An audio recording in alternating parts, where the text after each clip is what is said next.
You know that feeling when the market opens and everything is just blood red? Everyone's staring at their screens, totally frozen. Well, one morning while that was happening, a guy named Kane just quietly shut his laptop. On his prop firm. Dashboard, one number was glowing, 2.3 million. This is for real. It wasn't a dream or some movie scene. It was the biggest single payout in prop trading history. And the wildest part? Just 1 month before, his account was sitting at a cool 130K. So how'd he do it? How do you turn that into over $1 million in just 4 weeks? It wasn't a lucky lottery ticket or some insane all-or-nothing bet. It's actually a super simple idea most traders completely ignore. Kane calls it base hits. Forget the home run. Just focus on getting on base, over and over again.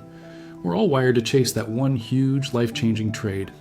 Kane built his success by doing the exact opposite.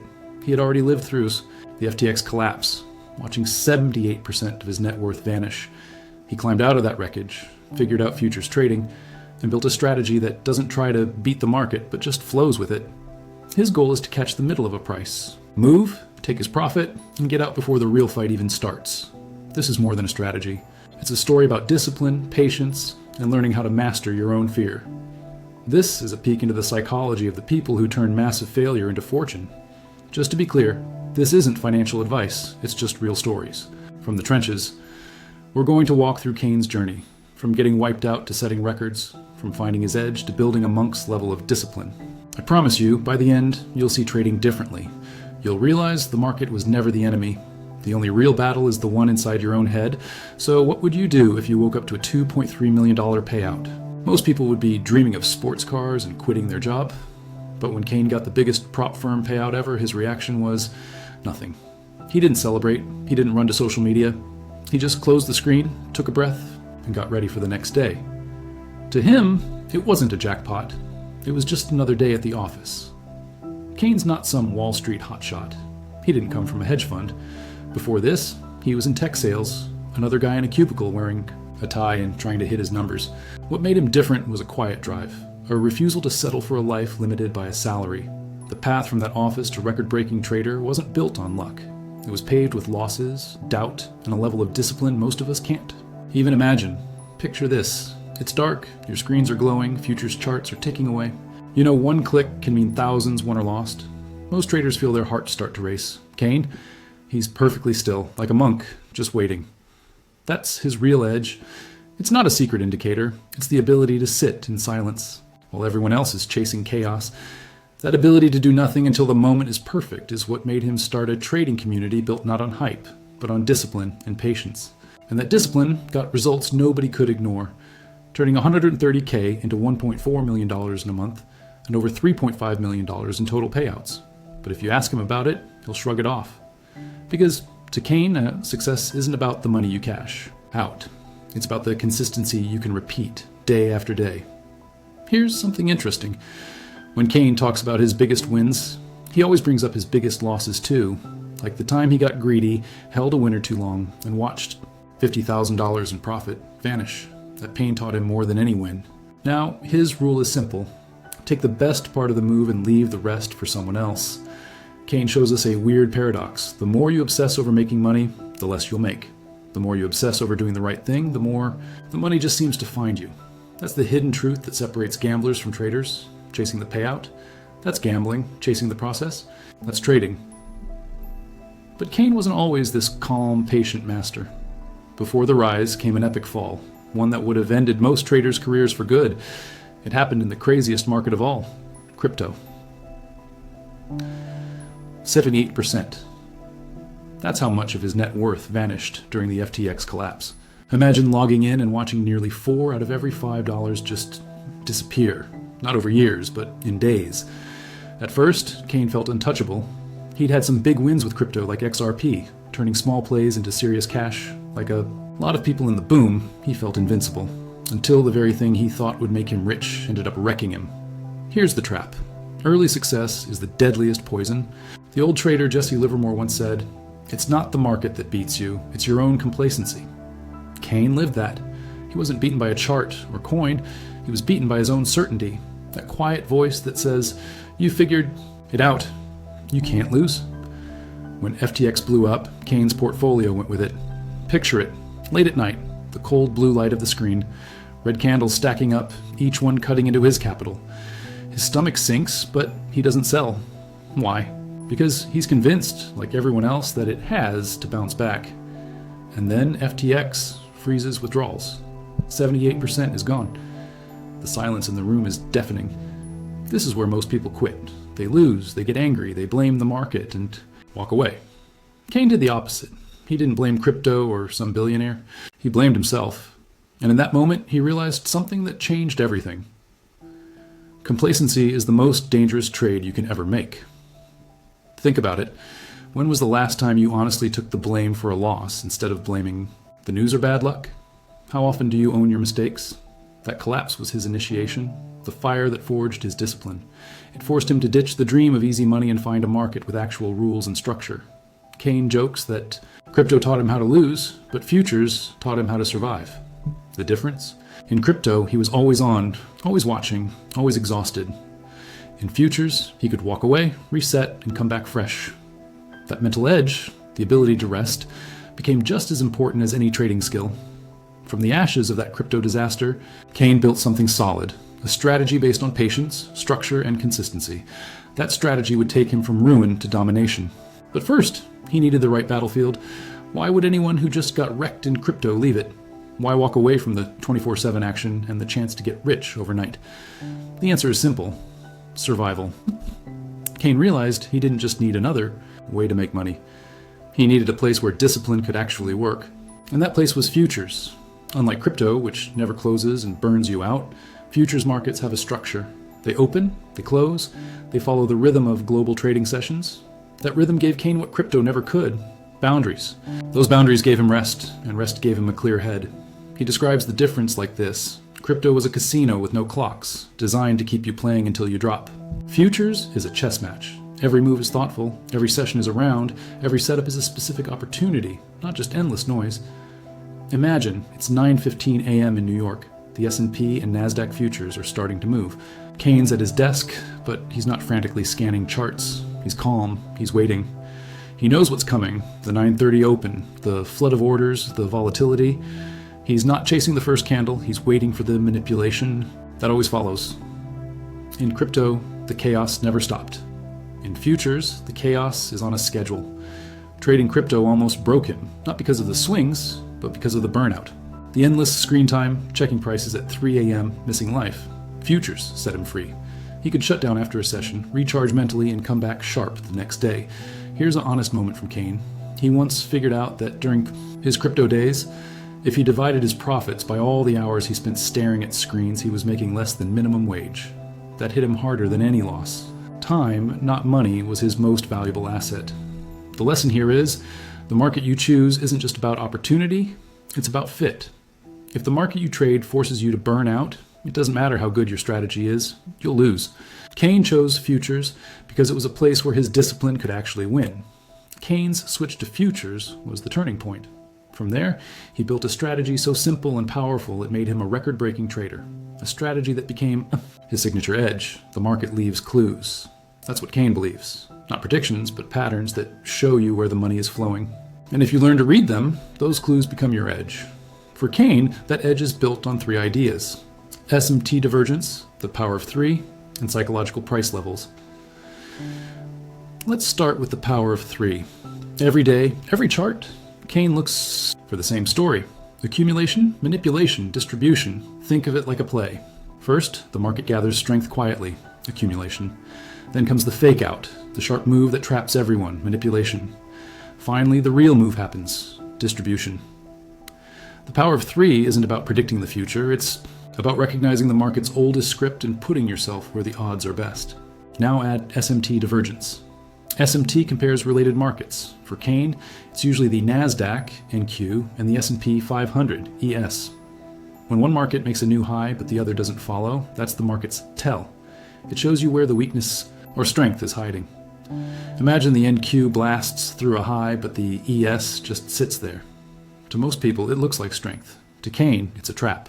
He knows the stops have been hit, and that's when he makes his move. The third piece is psychological price levels. Why does the market always seem to care about round numbers like 15,000 on the NASDAQ? because human brains are wired to see them as important. Big players know this and hunt for orders around these levels. So here's the full setup. It's 9:58 a.m. The NQ is climbing toward 15,000. It punches through. Everyone piles in thinking it's breaking out. But Kane is watching the ES. It isn't moving. It's not confirming. That's SMT divergence. Then he sees a long wick above 15,000. A clear liquidity grab. The power of 3 manipulation phases done. At 10:01, the NQ snaps back below 15,000. Kane clicks. He's short. He's not trying to catch the whole crash. He just wants the move back to fair value, about 50% of the range.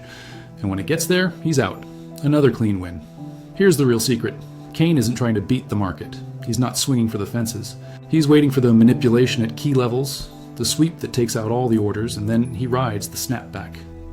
This is the opposite of what most people do. They chase breakouts, he fades them. They hope for miracles, he takes what the market gives him, and doing that over and over is what built his millions. Kane's edge is listening for the whispers of manipulation at key levels and striking when everyone else is blind. But an edge means nothing if you don't know how to manage your risk. Even the best sword is useless if you cut yourself with it. If discipline is the heart of trading, then position sizing is the backbone, the thing that holds it all together. Without it, even the best strategy falls apart. Kane gets this better than anyone. His real power is in how he sizes his trades, managing risk so carefully that even when he's wrong, he can just try again tomorrow. Most traders think about winning. How much can I make? Kane thinks about surviving. How much can I afford to lose? That one change changes everything. He uses a fixed fractional approach, never betting too much or getting greedy. On regular trades, he risks a tiny piece of his capital. But when everything lines up, the daily trend, higher time frame confirmation, SMT divergence at a key level, he scales in, adding to his position with precision. Picture it, a Monday morning spike. Kane sees a partial signal, so he takes a small starter position at 20% of his normal risk. The price starts to do what he thought. Divergence gets stronger, so he adds another 10%. It keeps going his way. A key level gets taken out, so he adds the final 20%. Now the trade is stacked, but each piece was added only as the trade got better. If it had turned against him early, he would have gotten out with barely a scratch. That's his philosophy. Protect your money first, and only press your advantage when everything is perfect. What separates Kane from amateurs is that he never adds to a losing trade. Adding to a loser is like trying to fill a sinking ship with water. He only adds when the market proves him right. Here's a practical tip from Kane. Figure out the most you're willing to risk per trade, then cut it. In half. Trade with that smaller size for a month. You'll be shocked. Your wins might be smaller, but your losses won't hurt. You'll stay calmer, and weirdly, you'll probably become more consistent. Most traders bet too big for their account, choking on the size of their own positions. Kane learned this the hard way early on when a sure thing trade on oil with 5x, his normal size, went south on some random news. In 3 minutes, he lost what took 3 months to make. That day he promised that his position size would never be based on confidence, only on cold, hard math. The wisdom is this: risk isn't just about math, it's about psychology. If your position is too big, your brain freaks out. Fear and greed take over, and patience goes out the window. But if your size is right, you can breathe, think, and act like a trader instead of a gambler. Kane's genius is in protecting his mental capital by never letting a trade get too emotional. His millions didn't come from a few lucky shots. They came from hundreds of small wins, small losses, and controlled risks that kept him in the game long enough to catch the occasional big wave. It was this risk management that set Kane up for his most famous trade, the one that made history. Every trader dreams of that one perfect setup. So clean, so obvious, that hitting the button feels like fate. For Kane, that moment came in December. He'd already been stacking small wins, keeping his capital safe. Then the market gave him a perfect storm. The overall trend was down. The bigger charts confirmed it. He'd marked his key levels, noting that 15,250 on the NASDAQ was both a big round number and the previous day's high. At 9:30, the market opened. For 28 minutes, nothing happened. Then, at 9:58, it started. The NQ climbed toward 15,250. Volume picked up. People in chat rooms were yelling about a breakout. Kane watched the ES. It was lagging behind, not following. SMT divergence was forming. The NQ pierced through 15,250, taking out the stops. But instead of rocketing higher, it wicked, a huge rejection candle. The power of 3 manipulation was complete. Kane didn't hesitate. He went short, but carefully. First position, 2 contracts. The market started to drop, confirming his move. He added 3 more. It kept going, so he added again. By the time He was fully in. He was holding 10 contracts, the biggest trade of his life. And then it happened, what Kane calls the waterfall. The price didn't just fall, it collapsed. Every support level broke. Every bounce got sold. The market was in full distribution mode. His screen lit up with profits most traders only dream of. 10 points, 50 points, 100 points. By the time he got out at his preset target, the 50% retracement of the daily range, the profit was insane. Over $1 million on a single trade, but his reaction says everything about him. No party, no bragging, no screenshots. Instead, he immediately reduced his risk for the next week. Why? Because he knows the danger that comes with success. Complacency. The same thing that almost killed him in crypto. The very next day, he took a normal small loss within his rules, and he was happy about it. It reminded him he wasn't infallible. The market gives, and the market takes. The $1 million trade was just one trade in a career built on thousands of them. That moment wasn't luck. It was years of preparation meeting a perfect opportunity. As Kane says, everyone sees the $1 million. Nobody sees the 1,000 hours of practice, the 100 losing trades, the 10 blown accounts. That trade wasn't made in December. It was made in every single time I chose to follow the process for years before that. The lesson is this. Legendary trades aren't born from chasing glory. They're born from repetition, discipline, and patience until one day everything lines up and the market hands you a gift. But if you haven't survived long enough, you'll never be there to receive it. For Kane, that trade was proof his process worked. But the market doesn't just test you at the top, it tests you even harder on the way down. And that's where the psychology that separates the pros from the amateurs really comes into play. Every trader knows the feeling, that knot in your stomach before you click, buy, the cold sweat when a trade moves against you. Under all the strategies, trading is a battle against fear. Kane calls them the 4 big fears. Fear of being wrong. It's not just about the money, it's about your ego. Every red candle feels like a personal failure. Early on, Kane would hold losers for days to avoid admitting he was wrong, turning small losses into disasters. Now he treats being wrong as a cost of doing business. A stop loss isn't failure, it's insurance. I'd rather be wrong quickly than right eventually, he says. Fear of losing money. This is basic human nature. Money means security, but Kane reframed it. Every dollar lost wasn't wasted, it was tuition. His huge month didn't happen despite his losses. It happened because of them. Fear of missing out. The market's favorite torture method. You see price moving without you, and waiting feels like you're losing. Kane built an immunity to this. He knows the market will always be there. Miss one move and another will come tomorrow. Chase FOMO and you'll just exhaust yourself. Fear of leaving money on the table. You close a trade at your target and then price keeps going. Suddenly, your win feels like a loss. Kane laughs at this. To him, discipline means taking what you planned for and walking away happy. The market doesn't owe you anything beyond your plan. These fears are built into us. The goal isn't to get rid of them, but to acknowledge them and then act anyway. Kane does this by having rules so clear and practiced that they override the emotion. He doesn't fight fear with willpower, he bypasses it with process. But beating fear is only half the fight. The other half is having the discipline to stick to your plan day after day, especially when the market tests your patience. Imagine sitting in front of your charts for 6 hours and not taking a single trade. To most, that's torture. To Kane, that silence is where he finds his edge. He treats the market like meditation. His discipline isn't about forcing control, it's about building a mindset so calm that doing nothing feels natural. He often says trading isn't about doing more, it's about doing less, but better. When others get an adrenaline rush, he slows his breathing. When others get hypnotized by every tick, he zooms out. When others make trades out of boredom, he waits for his exact setup. If it doesn't come, he doesn't trade. End of story. To an outsider, it looks boring. But boredom is the price of consistency. His no-trade days are just as important as his winning days. Why? Because every day you don't lose is a day your capital stays intact. He calls it protecting your powder. If you fire all your bullets at nothing, you'll have nothing left when the real target appears. Try this for 1 week. Only take trades that match every single rule in your system. If one condition is missing, don't trade. You'll trade less and might feel like you're doing nothing, but you'll likely see your win rate improve, your stress drop, and you might even make more money by doing less. The wisdom is this. Discipline isn't about controlling the market. It's about controlling yourself. The market will do what it does, but you always have a choice, to trade or not, to follow your rules or break them, to be patient or to be impulsive. Kane chose patience so often that it became who he is. But even the most disciplined traders hit rough patches. times when nothing works and confidence disappears. These are the drawdowns, the slumps that break most traders.